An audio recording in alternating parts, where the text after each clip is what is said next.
সদস্যদেরকে বলবো, আপনারা জায়গায় জায়গায় সংঘবদ্ধভাবে পাহারা দেন।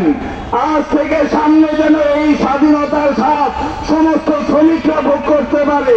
আজ থেকে আর কোনো চাঁদাবাজ যেন চাঁদা নিতে না পারে। আপনারা ইতিপূর্বেই দেখেছেন যে ছাত্ররা বহু চাঁদাবাজকে ধরে পুলিশে সোপর্দ করেছে এবং রাস্তায় বেঁধে রেখে ছবি উঠিয়ে প্রচার করেছে। এইভাবে এই দেশের চিহ্নিত চাঁদাবাজদেরকে আপনারা শনাক্ত করুন।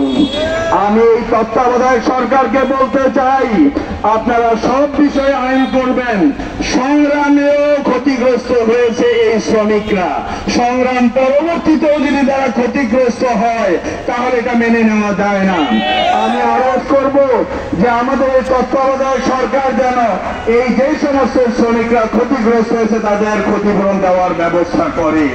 পাশাপাশি এই আন্দোলনে যারা শহীদ হয়েছে তাদের জন্য তো ক্ষতিপূরণ আছেই, কিন্তু যারা এখনো হাসপাতালে বাড়িতে কাটাচ্ছে তাদের অদূর ভবিষ্যতে যাতে তারা সম্পূর্ণ চিকিৎসা পেয়ে তাদের কর্মস্থানে ফিরে যেতে পারে তার বন্দোবস্ত করার উদাত্ত আহ্বান জানিয়ে আমি আমার বক্তব্য শেষ করছি। ওয়াহির দাওয়ানা আলহামদুলিল্লাহি রাব্বিল আলামিন।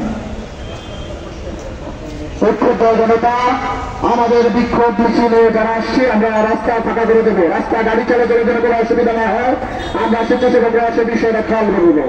বিক্ষুব্ধ জনতা এই পর্যায়ে বিক্ষোভ মিছিল পূর্ব সমাবেশে বক্তব্য রাখছেন ইসলামী আন্দোলন বাংলাদেশের যুগ্ম মহাসচিব বিপ্লবী জননেতা মাওলানা কাজী আতাউর রহমান।